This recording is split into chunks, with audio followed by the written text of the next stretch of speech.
आज पीएसएल में खेला गया कराची किंग्स वर्सेस पेशावर ज़ल्मी। लेकिन मैच पे जाने से पहले आप सबको मेरी तरफ से बहुत बहुत रमज़ान मुबारक और दुआओं में अपनी ज़रूर याद रखिएगा। तो मैच पर आते हैं तो सबसे पहले मैं पिच की बात करना चाहूँगा कि यार ये कौन सी पिच थी। मतलब टेस्ट मैच की पिच पे आपने T20 मैच करवा दिया। पूरे पीएसएल सीजन में जितना बॉल टर्न नहीं हो रहा था उससे ज़्यादा आज टर्न हो रहा था। आज मेरे ख्याल से 4.2 डिग्री पे टर्न हो रहा था बॉल। तो जब पाकिस्तान में कोई टेस्ट सीरीज हो रही होती है तो उन मैचेस में हम फ्लैट ट्रैक पे टीम्स खिला देते हैं कि वहाँ पे इतने रन बनते हैं, विकेट्स गिरती नहीं है और बैटिंग ही बैटिंग हो रही होती है। और T20 मैच में हम रैंक टर्नर पे मैच करवा देते हैं। अजीब ही कोई पीसीबी की मैनेजमेंट है जो कभी कभी समझ में नहीं आती कि T20 में इस तरह की पिचेस नहीं होनी चाहिए। एक तो मैच कराची में हो रहा है, वहाँ पे क्राउड नहीं, और जो क्राउड बैठा है वो उल्टा बोर हो रहा है क्योंकि बाउंड्री सी नहीं लग रही।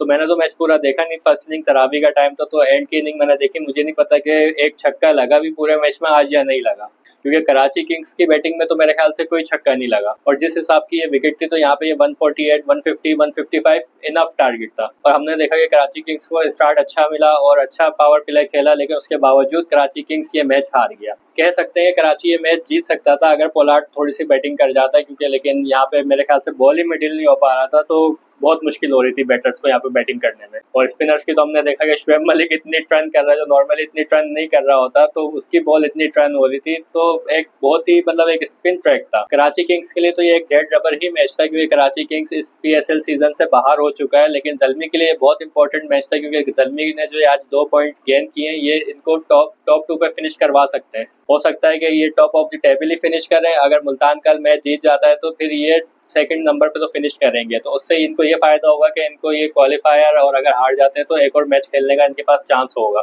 बाबर आजम की मैं यहाँ पे बात करना चाहूँगा कि कितनी ज़्यादा मुश्किल ये विकेट थी। रन्स नहीं बन पा रहे थे, लेकिन जिस तरह उस बंदे ने बैटिंग की है, आउट क्लास बैटिंग की है, अगर वो रन आउट नहीं होता तो मेरे ख्याल से ये ज़ल्मी 160 प्लस भी ले जा सकता था। ज़बरदस्त कैप्टनसी नजर आ रही है बाबर आजम की तरफ से। अब मुझे ये नहीं पता कि वो खुद से कर रहा है या उससे करवाई जा रही है, लेकिन बहुत ज़बरदस्त कैप्टनसी, जो बॉलिंग चेंजेस हैं बाबर आजम की तरफ से वो अच्छे नजर आ रहे हैं। मतलब ग्राउंड में कैप्टनसी जिस तरह कर रहा होता पता चल रहा होता कि हाँ भाई कोई कैप्टन खड़ा हुआ है। और बैटिंग तो माशाल्लाह इतनी ज़बरदस्त कर रहा है कि हाईएस्ट रन स्कोरर है इस टूर्नामेंट का अभी तक, और उसके आगे पीछे कोई है भी नहीं। तो मेरे तो बाबर आजम ही जाएगा ये। और साइम अयूब जिस तरह बैटिंग बॉलिंग कर रहा है तो भाई साहब वो आने वाले दौर में पाकिस्तान के लिए एक ऐसा एसेट बन सकता है कि जो ओपनिंग भी करता और पहला ओवर भी करवाता। और जैसे हमने रिसेंट टाइम्स में इमाद वसीम को देखा था कि वो पावर प्ले में ओवर करवा सकता था, तो इस तरह साइम अयूब जिस तरह पॉलिश हो रहा है तो आई होप कि ये फ्यूचर में पाकिस्तान के बहुत ज़्यादा काम आए।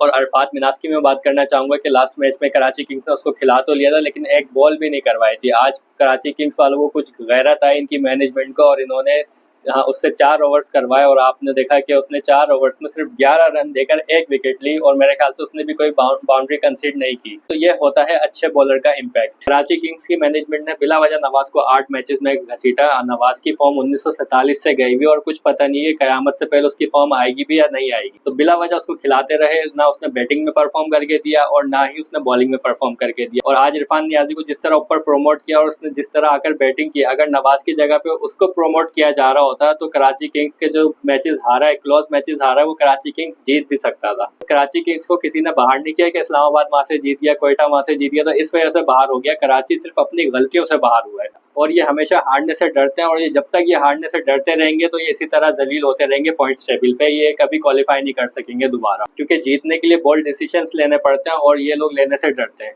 खैर ये था आज का मैच जो कि पेशावर ज़ल्मी ने हारते हारते क्लोज जाकर जीत लिया है, और इस तरह कराची किंग्स को हराने के बाद ज़ल्मी आ गई है टॉप ऑफ द टेबल, और हो सकता है कि ये शायद टॉप ऑफ द टेबल ही रहे अगर मुल्तान कल नहीं जीत पाता। तो कल PSL 9 का लेग मैचेस में आखिरी मैच खेला जाएगा, Quetta gladiators versus Multan sultans. तो मुलाकात होती है आप लोगों से नेक्स्ट वीडियो में। तो जाते जाते वीडियो को कर देना लाइक और चैनल को कर देना सब्सक्राइब।